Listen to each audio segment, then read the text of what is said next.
bienvenidos a esta edición de día martes del Portal del Villegas. Y antes de entrar en materia, ustedes pueden encontrar estos libros en el Portal del Villegas, la tienda. Hay un precio muy especial. Vamos a terminar con esa edición. No tenemos previsto, por lo menos ahora, una tercera edición. No creo, estamos preocupados ahora del libro Valparaíso y de algún otro libro que tengo ya listo. Y por lo tanto, si hay una tercera edición, no sé, tal vez la haga, tal vez la ponga más al día, tal vez haga otra cosa. No quiero estar simplemente haciendo refrito.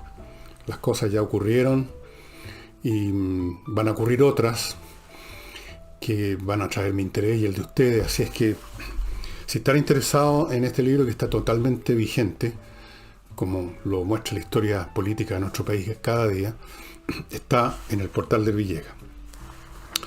Y ahora quiero entrar en materia con un evento que ocurrió hace 35 años, el 26 de abril de 1986, en la planta nuclear soviética de Chernobyl, donde se intentó en la noche de ese día un experimento que podía o no hacer el reactor en ciertas condiciones.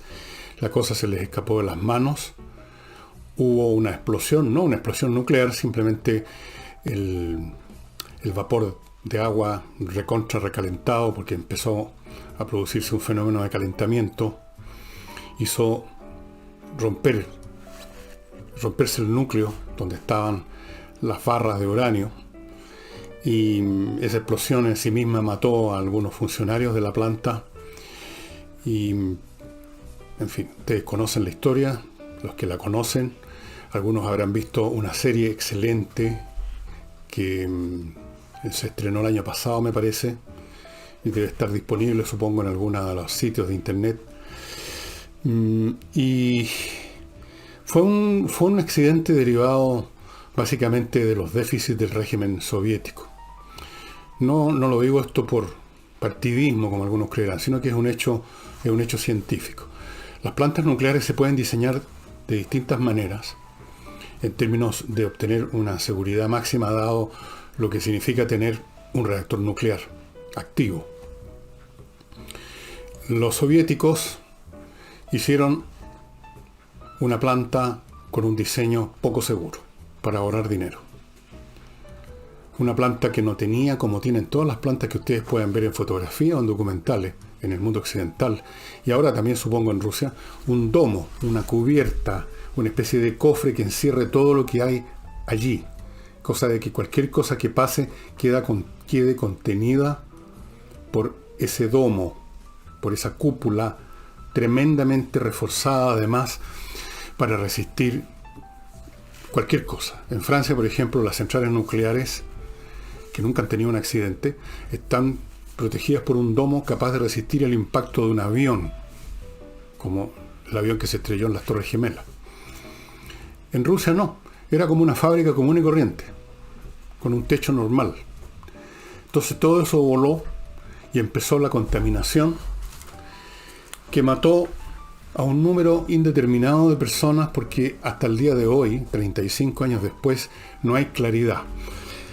Desde luego, el Partido Comunista de la Unión Soviética, en ese entonces, incluso bajo la dirección de Mikhail Gorbachev, es decir, en un periodo en que supuestamente la Unión Soviética se estaba abriendo un poco más, mantuvo secretismo, en lo más que pudo, tal como ocurrió ahora con la pandemia con los chinos.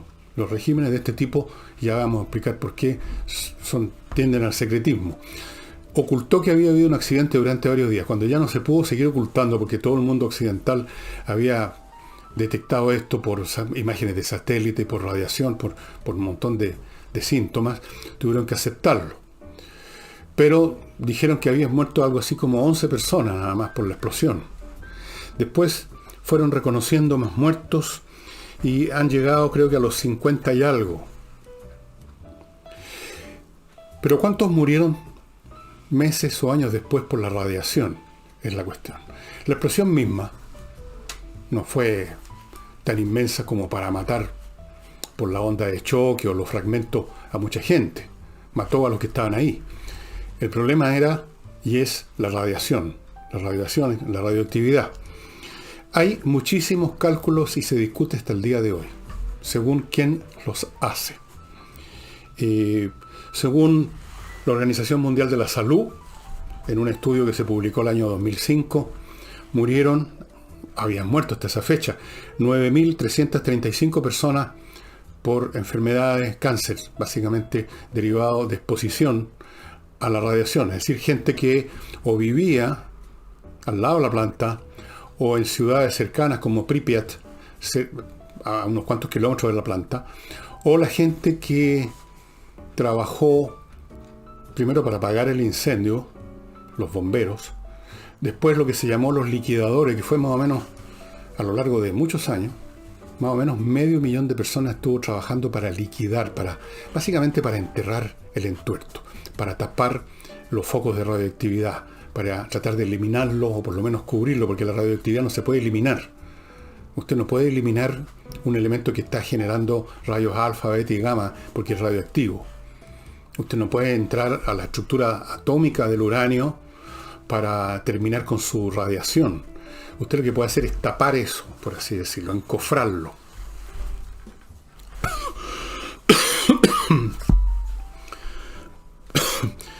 Hay otras estadísticas que hablan del orden de los 60.000 muertos.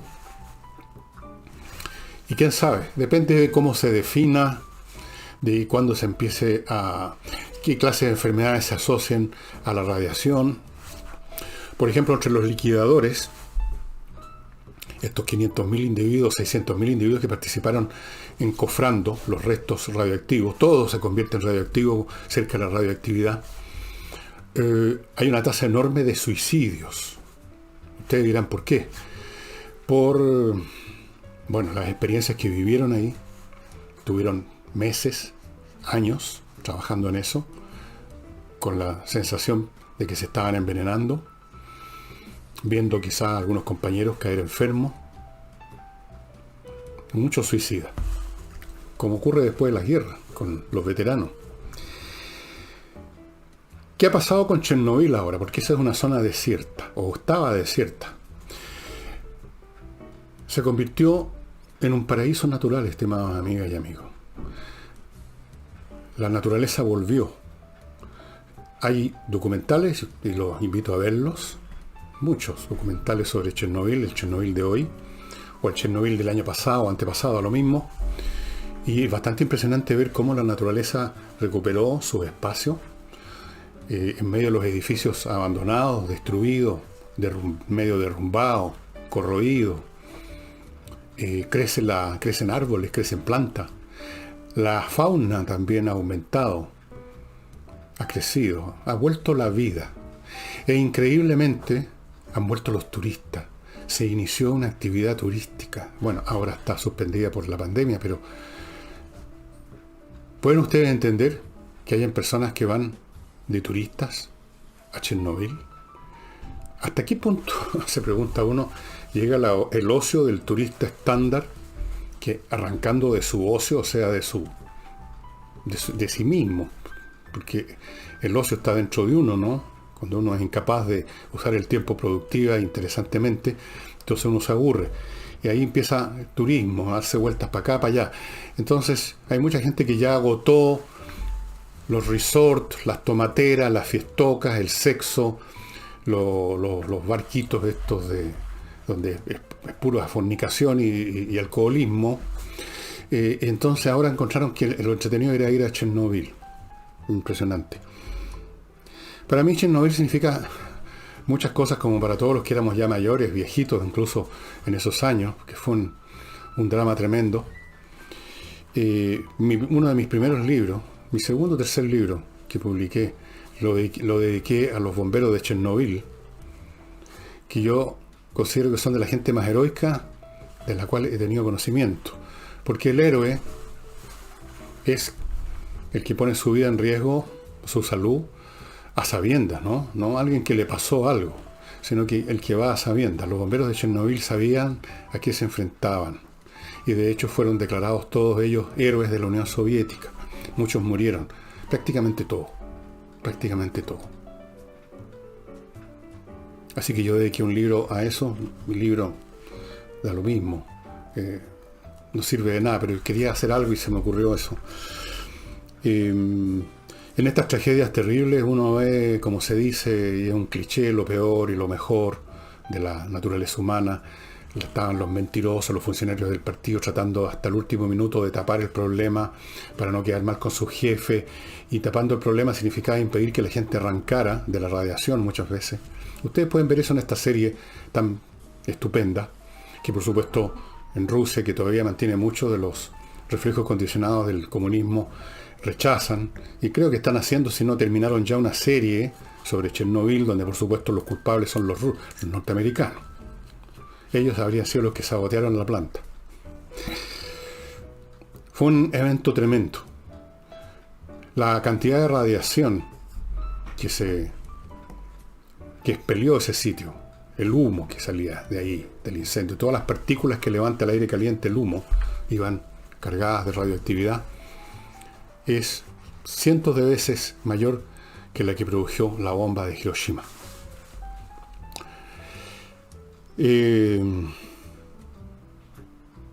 Reveló también la naturaleza del régimen soviético, incluso con un hombre como Gorbachov al timón. El secretismo, la ineficiencia, el carrerismo dentro de las estructuras verticales del partido, la hipocresía, todo eso. Todo esto ustedes lo ven bien en esa serie, que por supuesto hay interesado en decir de que todo esto es una inversión imperialista, pero fue así. Porque esta serie, entre paréntesis, no se hizo sobre la base de un guionista que se le ocurrió poner cualquier cosa. Está basado en los testimonios de las miles de personas que vivían ahí o cerca y que tuvieron que huir. Ustedes pueden ver algunos de estos testimonios hoy o ayer en BBC y en otros canales de noticias en la internet. Así es que, ¿cuántos muertos hubo? ¿Cuántos muertos habrán? ¿Qué lecciones se sacaron? La energía atómica es peligrosa, muy peligrosa. Creo que el accidente de Chernobyl fue por lo menos uno de los factores que ayudaron a empujar los movimientos verdes en Europa para, como ocurre en Alemania, ir cerrando plantas nucleares y ir entregándole la tarea de producir energía eléctrica a estos sistemas que han surgido después, ¿no?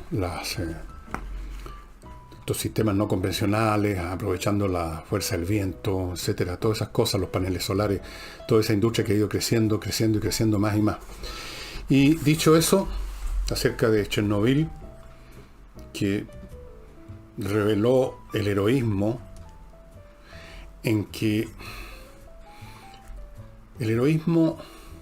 de gente común y corriente, ¿no? Porque estos bomberos no eran Superman, no eran personas que venían marcados en la frente con un signo de heroísmo, eran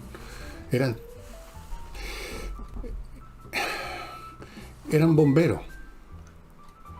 Bueno, todos los bomberos, en cierto sentido, tienen adentro de su corazón una hebra siquiera de heroísmo, porque combaten el fuego, que es tremendo, una bestia feroz. Y le tengo una gran admiración a todos los bomberos. Pero lo interesante es esto, cómo personas que no tenían nada especial, salvo esa hebra quizás, aceptando su deber, son capaces de hacer lo que hicieron en Chernobyl, o lo que hacen cuando se meten en medio del fuego a rescatar a una persona, una mascota. Hay algo en los seres humanos que nos redime en estos actos, que son aislados desde luego, de heroísmo, que nos redime de lo poca cosa que somos por lo general, porque esa es la realidad. ¿Cuántas veces hemos visto en Chile, hemos leído la noticia de alguien que pereció porque se arrojó a un río tratando de rescatar a un niño, sin pensar en el riesgo? Hay algo que, después de que uno ha hecho el catálogo completo de las bajezas de la raza humana, el egoísmo, la brutalidad, la codicia, la el abuso, la estupidez que abunda tanto. Todas esas cosas son ciertas. Yo no puedo hacer un catálogo interminable, pero hay un momento en que ese hombre común y corriente, que ha sido codicioso, ambicioso, pequeño, desleal, como es la mayoría de la gente, tiene ese rapto que lo redime, ese momento que lo redime. Y ahora voy a mi primer bloque antes de entrar en las materias nacionales, estimados amigos, y parto el bloque con Salinas y Ojeda, que ustedes encuentran en salinasyojeda.cl. Ya saben que es un bufete de abogados que se especializan en casos civiles. Casos civiles son la mayoría de lo que usted puede afrontar el día de mañana, o que ya está afrontando. Por ejemplo, voy a darles el ejemplo de siempre. Los temas de herencia, por Dios, eso sí que se litigan, pero a todo dar, la gente se entierra en cuchillo por heredar el televisor del año 60 del fallecido. Y si hay más recursos, si hay plata, si hay un fondo, si hay alguna cosa, lo he visto cercanamente, yo aquí últimamente. Realmente la gente se pone miserable y no tienen oportunidad de convertirse en héroes, lamentablemente. Sí, son miserables de principio a fin. Después están los temas de divorcio. En fin, hay montones de temas civiles y como estas cosas llegan a una corte, más vale llegar bien asesorados. Para eso está Salinas y Ojeda. Ustedes encuentran este buffet en salinasyojeda.cl. Tienen un sitio web. Y otro sitio web que les recomiendo visitar es inviertaenusa.cl, una compañía chileno-norteamericana que lo lleva a invertir en Estados Unidos de forma completa y total. Es una asesoría completa y total. Parte esta empresa ofreciéndole a usted 3.500 franquicias, fuera de las que usted pueda conocer por su cuenta, 3.500 franquicias que tienen en su portafolio. Enseguida le ofrecen cientos de ofertas inmobiliarias, casas, departamentos, terrenos, playas, etcétera, en Estados Unidos. Le consiguen cuenta corriente en bancos norteamericanos. Se consigue financiamiento hipotecario. Lo asesoran para las inversiones. Lo ayudan a constituir sociedades en Estados Unidos. Todo. Incluso, si usted quiere irse a trabajar allá, le consiguen una visa de residente. Inviertaenusa.cl. No es COVID. Yo tengo un problema de salud que se remonta a mi adolescencia, que se llama algo así como quiasma faringio. Que tengo un problema en la faringe que de repente con cualquier cosita que se me cruza, con una amiguita de pan, antes me comí un postre que traía unas cositas, empiezo con esto.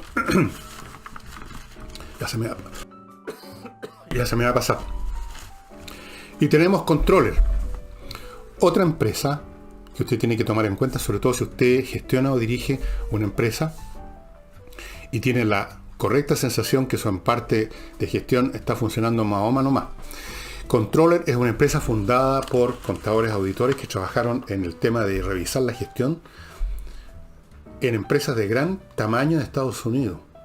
Conocen esto a la perfección, tienen el software más adelantado, entran a su empresa, la revisan y van a encontrar de inmediato los problemas de gestión que usted puede resolver y optimizar y hacer más rentable su empresa, más eficiente. Aquí están los datos, comuníquese con ellos, no le va a costar un peso comunicarse en primera instancia con ellos y vea qué pueden hacer por usted. Como ustedes saben, no era difícil adivinar, creo que más o menos le adiviné, ¿no? Yo ayer no había escuchado el discurso presidencial, pero no era difícil. El gobierno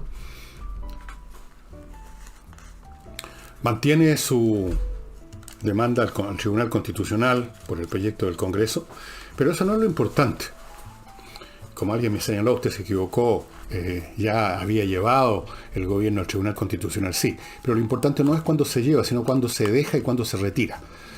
Entonces, el gobierno tratando de eludir un enfrentamiento en el Tribunal Constitucional con el Congreso, generando entonces una batalla institucional ahí, cosa muy jodida, como expliqué ayer, creo haberla explicado. Entonces presentó su propio proyecto de retiro de este tercer 10%. Le trae, como los juegos de cartas, ¿no?, su escalera y otra más, su carta y otra más. Le trae un bono de 200.000 pesos para quienes en el fondo ya no tenían nada que retirar, estaban en cero.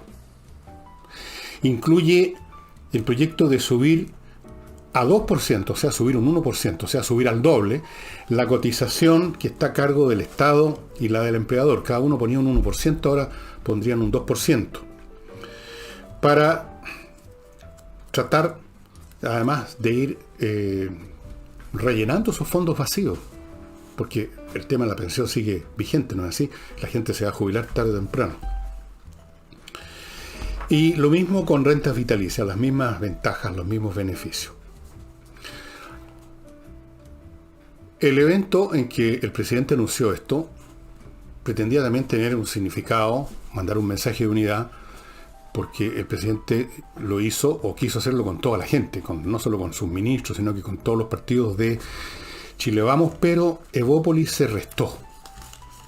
Se restó porque les parece que la solución correcta a este problema de tantas familias era un ingreso solidario de emergencia con fondos públicos y no recurriendo a fondos privados, porque eso es en verdad lo que está ocurriendo para los que todavía les queda algo en sus cuentas de ahorros previsionales. Consideran que no corresponde que la gente se salve hoy saqueando su futuro. Que esto no es la forma institucional de resolver el problema. Por lo tanto, como piensan eso, no podían estar avalando, aunque solo fuera con su presencia, el discurso presidencial. Y las razones de Evópolis son absolutamente lógicas. Así como la postura de la izquierda es totalmente hipócrita, y me voy a explicar por las dos cosas. Es lógica la postura de Evópolis de que no tiene sentido hacer lo que el refrán dice, vestir santos desvistiendo otro. O sea, que la gente use su propio dinero, el dinero que estaba ahorrado, y lo gaste ahora y se quede sin nada para mañana. Que debió el gobierno haber creado un fondo con fondos públicos, un fondo de emergencia como otros que ha creado, pero más masivo, más universal, etc. Eso es absolutamente lógico. Complicado, difícil, pero la pandemia es la pandemia, hay que enfrentarla como sea, como una guerra, que se gasta lo que nunca se pensó gastar, pero es necesario. Evópolis tiene toda la razón desde el punto de vista de las cifras, de los números, de los argumentos. Pero se está enfrentando con una situación en que esto está más allá o más acá de las cifras y los argumentos. Este es un tema político. El gobierno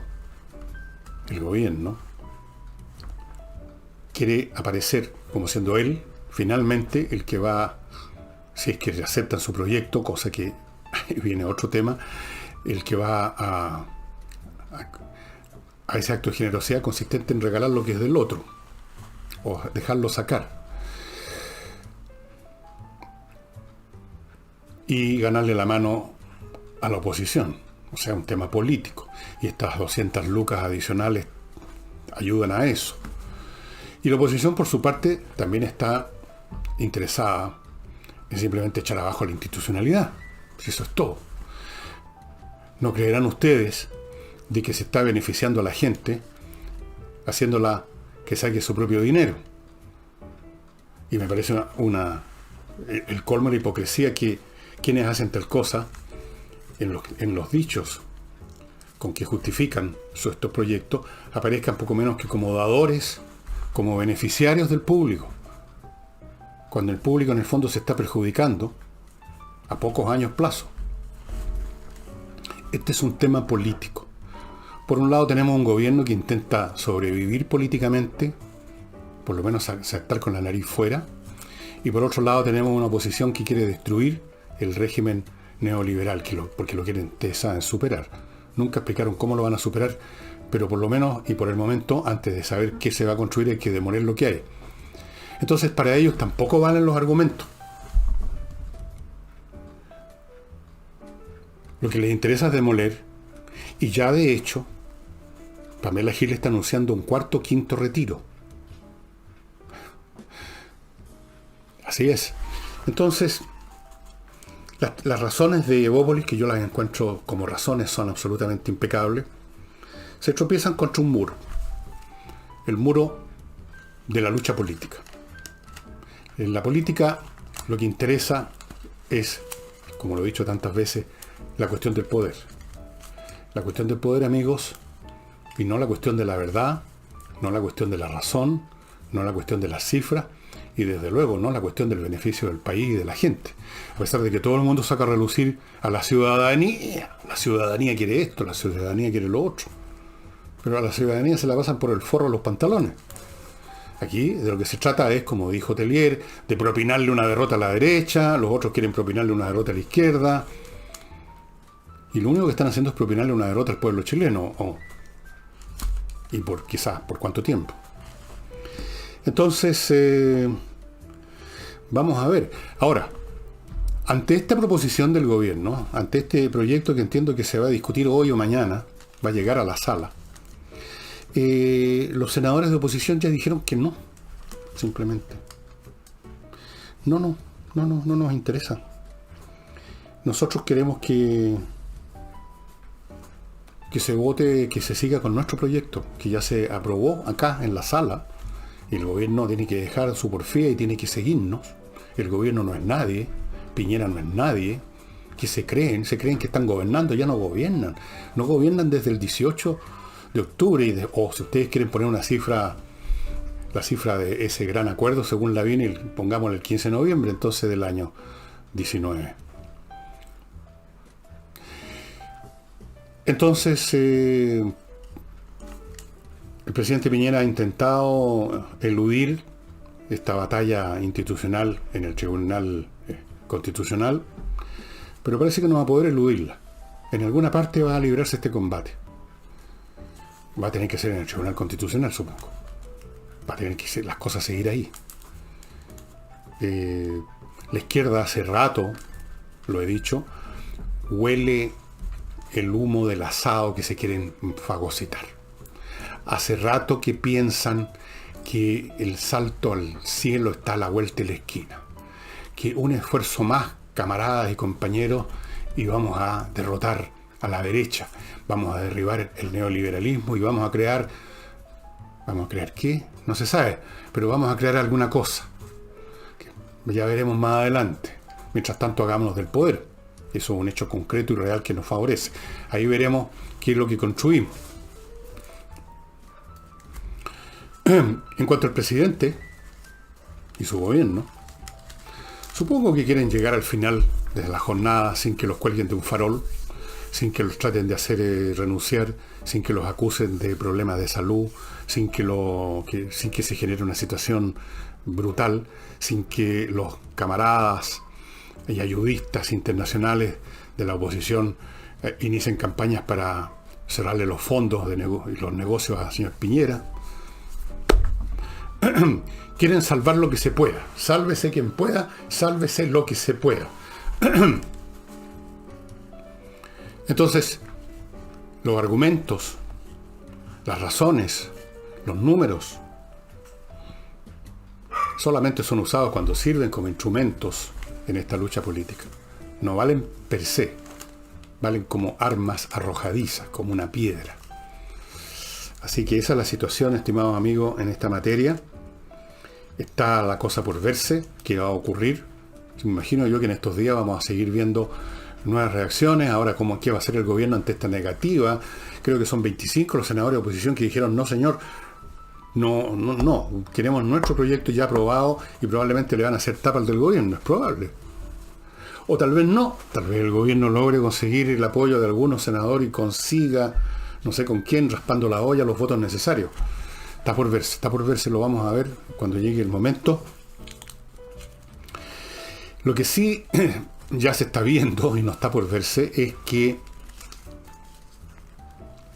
estamos ya entrando de nuevo en el territorio del conflicto agudo político. Este periodo que hemos pasado con la pandemia ha sido, por así decirlo, una especie de entretiempo largo, Todo ha estado medio parado, paralizado, y los conflictos han existido todavía, políticos, etcétera, usando de elemento de lucha, digamos, la pandemia misma, pero ya estamos volviendo de nuevo al área donde realmente se ventilan las cuestiones políticas revolucionarias o contrarrevolucionarias, que es el plano institucional. Es ahí. Ahí. Ahora, en otro nivel, estimado amigo, están pasando otras cosas menos visibles, que no les puedo contar, y que tienen que ver con la acción para controlar algunos elementos activistas por aquí y por allá, pero no les puedo contar nada de eso. Más adelante. Y paso ahora a otro bloque para asegurar por lo menos parte de sus recursos financieros. Una muy buena idea es ir a compreoro.cl y comprar una cantidad de plata o de oro. Este lingote chiquitito de oro o este lingote más grande de plata, o los dos. Y en la cantidad que a usted le parezca conveniente y que se pueda comprar. Estas dos cosas, metales preciosos que tengo en mis manos, también las puede tener usted en sus manos, las puede tener en una maleta, las tiene en su poder físicamente y no virtualmente flotando en el éter, en el mundo de los computadores, de los servidores. Estas son cosas físicas que usted las transporta, las lleva a cualquier parte y que son valoradas bien y recibidas en cualquier parte. Esa es la gracia que tiene el oro y la plata, los metales preciosos, como pueden ser las joyas. Oro y plata, estimado amigo, compreoro.cl, tenga parte de sus recursos en una reserva física como esta para cualquier eventualidad. Es un buen consejo, creo. Otro buen consejo: aprender inglés de una vez por todas. Sí, pues. ¿Cuántas veces usted ha tratado, dijo, voy a aprender inglés, voy a ir a la academia voy a ir al instituto no sé cuánto para estudiar inglés? Y no fue, o fue unas pocas clases, se aburrió, no aprendió mucho. Ahora puede aprender bien con Entrena Inglés. Es una academia formada por profesores de inglés que hablan inglés, enseñan en inglés, o sea, le enseñan el inglés como debe enseñarse el inglés, con todas las técnicas pedagógicas de un buen profesor, y online. Usted no tiene que ir a ninguna parte, se sienta frente al computador, como yo estoy frente al que está grabando este programa, y sigue la clase online, mucho más fuerte, mucho más productiva, le saca mucho más provecho. Entrena Inglés online, amigo, no pierda esta oportunidad. Y esta oportunidad tampoco puede perdérsela, porque si la pierde plata. kmmillas.cl, vaya para allá, le van a comprar las millas que usted tiene acumuladas en cualquier compañía aérea, que en cualquier momento se las van a borrar. Esa es una práctica de las empresas aéreas. Esto no es ni un pecado, no es un delito, es una práctica. Ellos le dan y le quitan. Pasado cierto tiempo, usted que tenía 163.000 millas se queda con cero.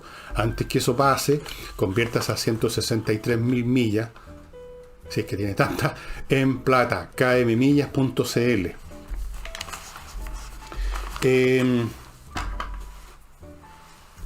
Se votó favorablemente en la Comisión de Minería un royalty minero, por supuesto, que no es, como ha ocurrido con otros proyectos que se anuncian de una manera más o menos módica, así casi modesta, y luego crecen y se inflan como un furúnculo.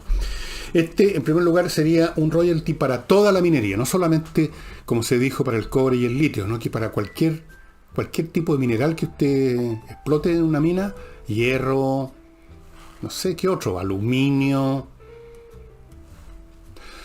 uranio, no sé si hay mucho uranio en Chile, creo que no, lo que sea, toda la minería, plata, oro, desde luego. Eso es una cosa. La segunda, es escalable. O sea, parte con un porcentaje, pongamos 2 o 3%, pero si el precio del cobre, vamos a concentrarnos en el cobre, sube, pasa por ejemplo de los $2 la libra, que hace rato que los pasó, entonces empieza a subir. Y sube a medida que sube el precio, y puede llegar al 75%. Chúpense esa. Alguien dijo, bueno, sí, una cifra extrema, pero si se llega al 75% es porque está tan caro el cobre que igual los tipos, las empresas mineras van a ganar mucha plata. Mucha plata menos del 75%, claro. Ahora, ¿cómo evaluar este proyecto? Este royalty. Desde el punto de vista así puramente técnico, no, matemático, en cuanto a cuánto le beneficia al país. Depende de lo que pase en otros países que producen cobre. Porque efectivamente el consumo de cobre va a crecer, ya está creciendo y por eso que ha subido el valor. Por la recuperación económica, por las nuevas tecnologías como el auto eléctrico que consume mucho cobre, más de las 4 veces que dice, más de las 4 veces de un auto convencional como dijo Lavín, más que eso. El puro rotor del motor eléctrico, una pura masa de cobre, son kilos de cobre. Bueno, sí, pero por eso mismo muchas empresas mineras van a acelerar su producción, van a aumentarla, van a echar a andar yacimientos que quizás no estaban siendo explotados porque el precio no servía y ahora sí van a entrar. Entonces hay una serie de variables. Hay que ver qué impuestos cobran en esos otros países a los que produzcan el cobre y ver si entonces Chile va a seguir siendo competitivo. Claro, las empresas que ya están van a seguir produciendo porque ya están aquí, se resignarán a lo que les cobren, pero dudo que inviertan más plata si pueden hacerlo en otro lado en mejores condiciones. Si es tan simple como eso, ¿no? El capital se va donde hay las mejores oportunidades de obtener renta. Eso no es por maldad, es por matemática, es por lógica. Entonces no podemos saber si este royalty que pretende, digamos, meterle más plata en la faltrinquera al gobierno, al Estado, va a meterle más plata finalmente, porque todo depende de cuánto cobre se produzca y se venda desde Chile para cobrar ese royalty.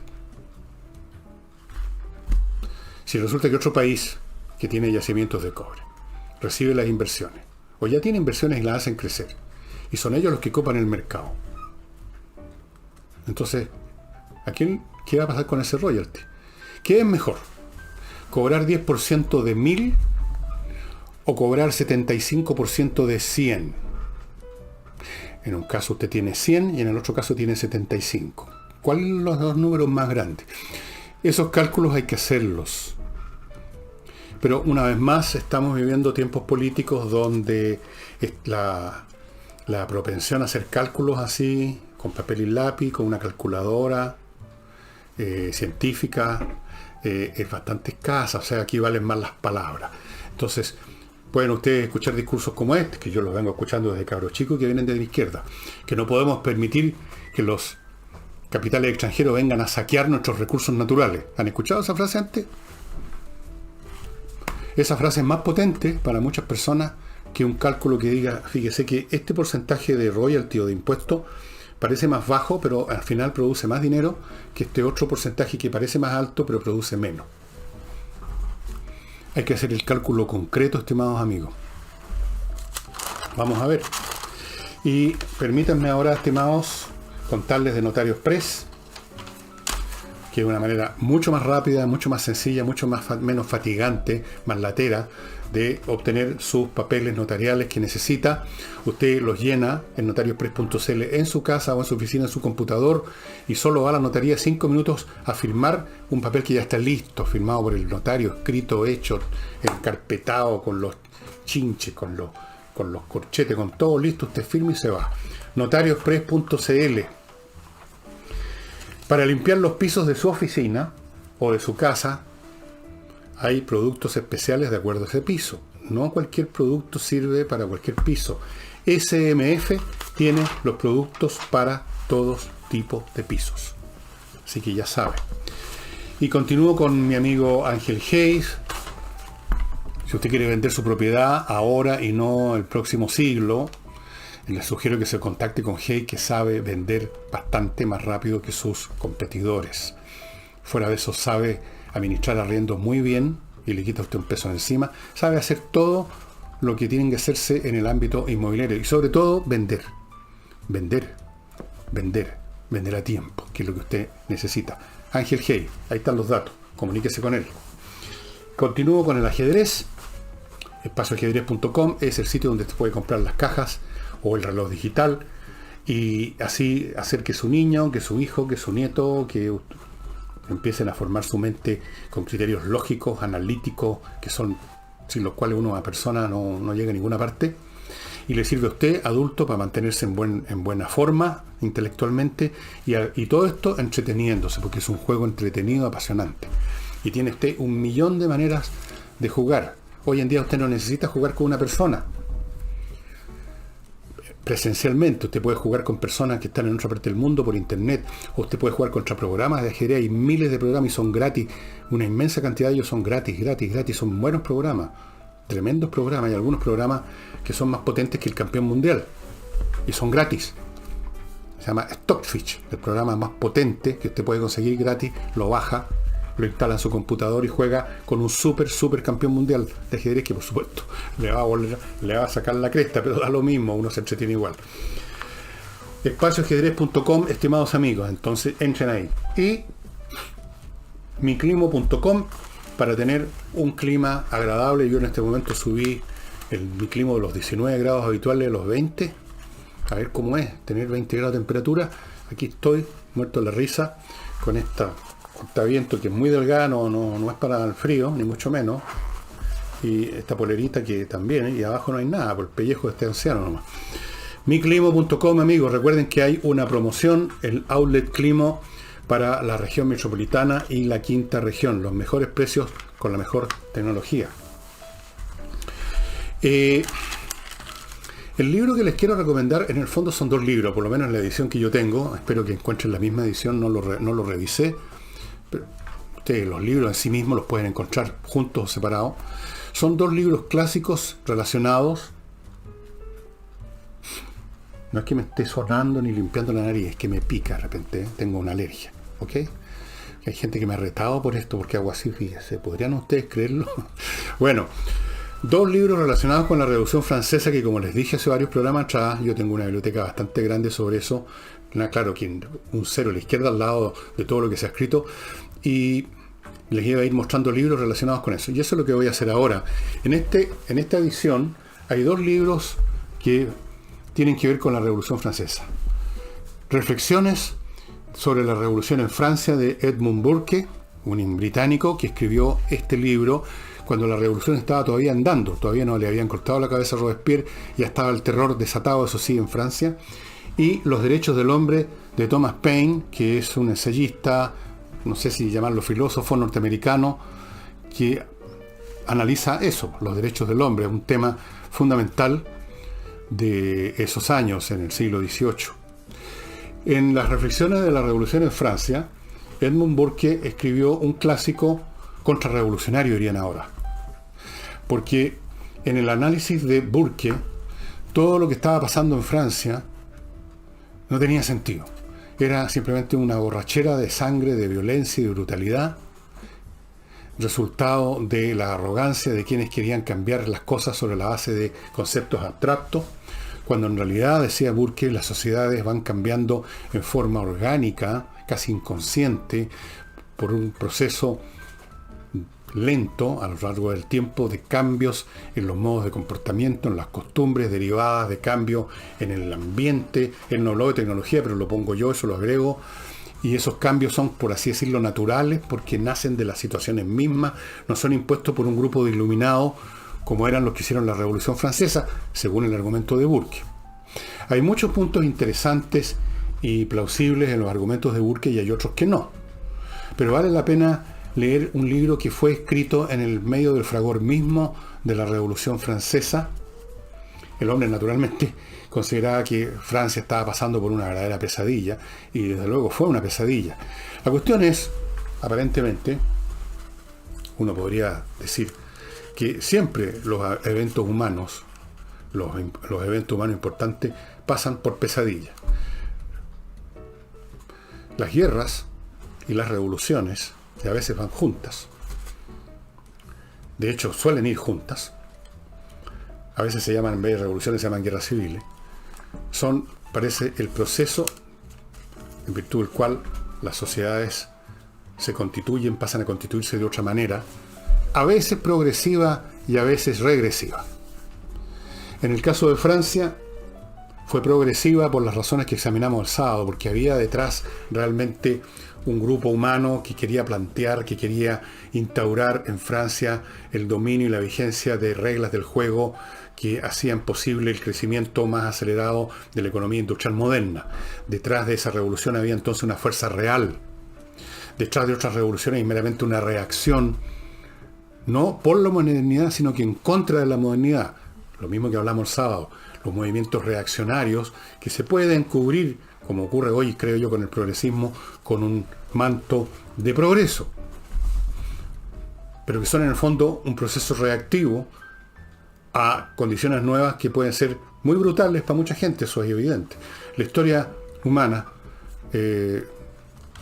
nunca se ha hecho así suavemente, ha sido y es dada además nuestra naturaleza, los seres humanos, porque en la raíz de todo esto está el ser humano tal como es.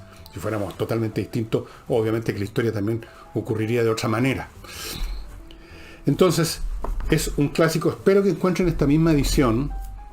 Esta edición es de la editorial Doubleday, es una editorial. Esto lo compré aquí en Chile, fíjese usted, en la librería inglesa, hace un montón de tiempo, está amarillando ya el libro por todos lados, lo leí hace 1.000.000 de años, incluso tiene algunas marcas adentro.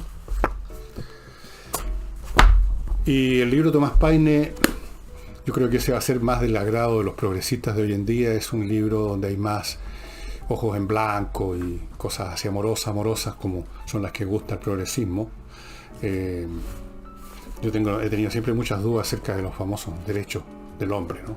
Si realmente tenemos tantos derechos como se vocifera. Pero en fin, es interesante. Tomás Paine es interesante de todas maneras y Edmund Burke lo es más, creo yo. Así es que con eso, estimados amigos, terminamos el programa de hoy. Parece que es un poquito más corto que otros. Estamos preocupados del libro Valparaíso, que ya viene, ya va a venir. Y eso sería todo por hoy, estimados. Los estamos viendo mañana.